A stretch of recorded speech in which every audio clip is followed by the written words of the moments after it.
Hi everyone, my name is Jeff Yamazaki, and today we're answering all your body grooming questions that you might be too hesitant to ask your dad or your big brother. Also, we're going to break down the differences between a body razor and a face razor and explain the different use cases for each one and why you might want a body razor as part of your grooming routine. Gillette sent me their new GilletteLabs Body Razor and it's been a game changer. This thing looks noticeably different from your typical razor, and that's on purpose because it's specifically engineered for body hair and not your face. By the end of this video, you'll know exactly which razor to reach for, why having both in your bathroom will make your grooming routine that much easier, and you'll have all the answers to all the body grooming questions that you always wanted to ask. Alright, let's get started. Alright, so this is the brand new GilletteLabs Body Razor that is specifically designed to shave your body. Now at first glance, it might look similar to a traditional face razor, but once you look closer, there are some key differences that actually make a huge difference when it comes to shaving your body. Alright, let's start off with the handle because it's uniquely designed with body shaving in mind. You got a slightly shorter handle length for easier maneuvering,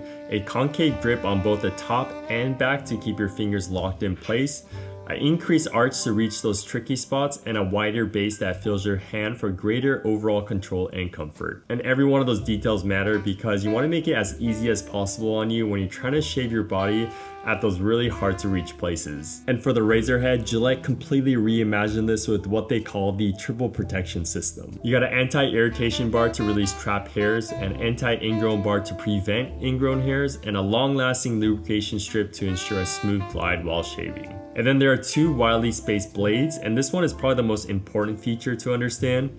With the traditional multi-blade razor, hair gets cut multiple times in a single stroke, which causes hair to retract below the skin surface, and that's exactly what can cause ingrown hairs. The body razor's two-blade design reduces that extra cutting, only cutting the hair at skin level. This results in less irritation and less ingrown hairs, and if you ever shave your body, you know how big of a problem it can be. Alright, next let's get into your body grooming questions. Starting off with question number one, why do I need a body razor? Can't I just use a face razor for my entire body? The short answer is technically yes, but you really shouldn't. Face razors are definitely made for your face because they keep in mind the skin and type of hair that grows on it. But on your body, there's all different types of skin, all different types of hair. It's thin or thick, sensitive skin, non-sensitive skin, and so a body razor is made specifically for those specifications. So if you can, you should use two different types of razors for the best results. Question number two, will shaving make body hair grow back thicker or darker? This is probably the most common and biggest grooming myth out there, and it's totally false. Shaving does not change the color, the thickness, or the width of the hair. What is actually happening is when you're cutting the hair, you're cutting it at the widest point, and so when it starts growing back out, it seems darker and thicker, but honestly you're just shaving at the very bottom. So just give it a few days and it will go right back to what it looked like before. Our next question, should you trim before shaving thicker body hair? Yes, you absolutely can, and I usually recommend it if you have longer hairs, especially in your chest or your stomach or your groin area. And a lot of times trimming it just makes it easier and more manageable, and it doesn't clog up your head as much and doesn't irritate your skin. So just use it as prep work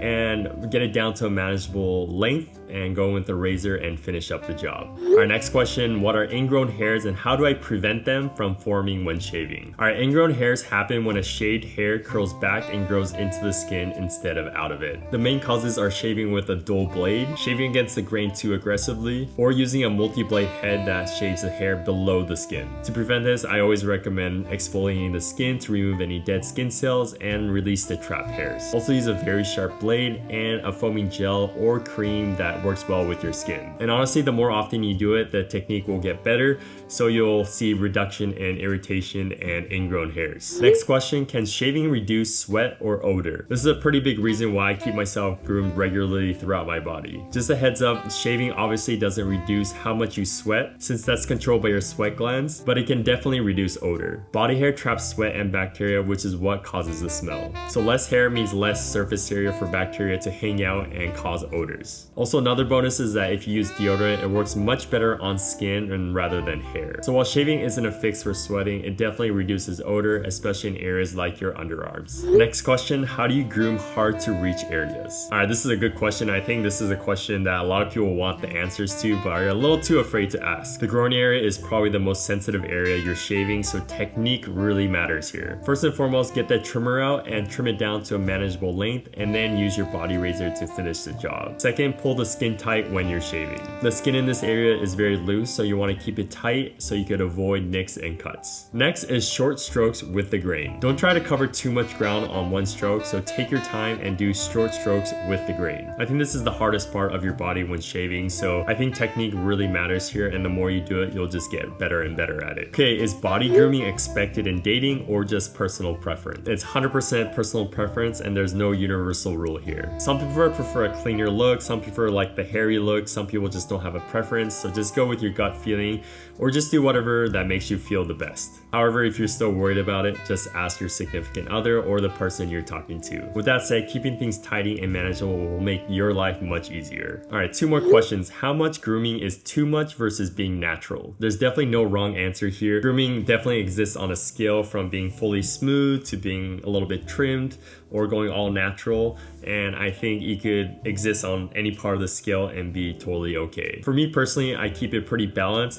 I don't have too much hair in my upper body, so I don't do too much, but my lower half, my groin area or my legs are pretty hairy, so I like to keep it trimmed and manageable throughout the year. Keep it simple, keep it consistent, and just do whatever makes you feel good. Our last question, why did grooming become something guys worry about this much? All right, this is a really good question. I think guys have been grooming for a very long time, but it just looks different in different eras and cultures, and I think with social media, it has really changed the landscape of grooming. I think we're talking about it more openly now, and I think it's a really good thing, and just making it easier and more accessible to do body grooming or face grooming. With more guys talking about it on TikTok and Instagram, there's less stigma around guys taking care of themselves, and products like the GilletteLabs Body Razor exist specifically because the demand is there now. So if you're watching this video, you're definitely not overthinking it, you're just taking care of yourself, and I think there's nothing wrong with that. All right, that's a wrap on all your body grooming questions. Hopefully this video gave you the answers that you were looking for and the confidence to really level up your body grooming routine. At the end of the day, body grooming doesn't have to be complicated. Using the right razor makes all the difference, and it makes the whole process easier, more comfortable, and most importantly, something you'll actually stay consistent with. All right, if you want to try out the brand new GilletteLabs Body Razor, I'll have it linked down below in the description.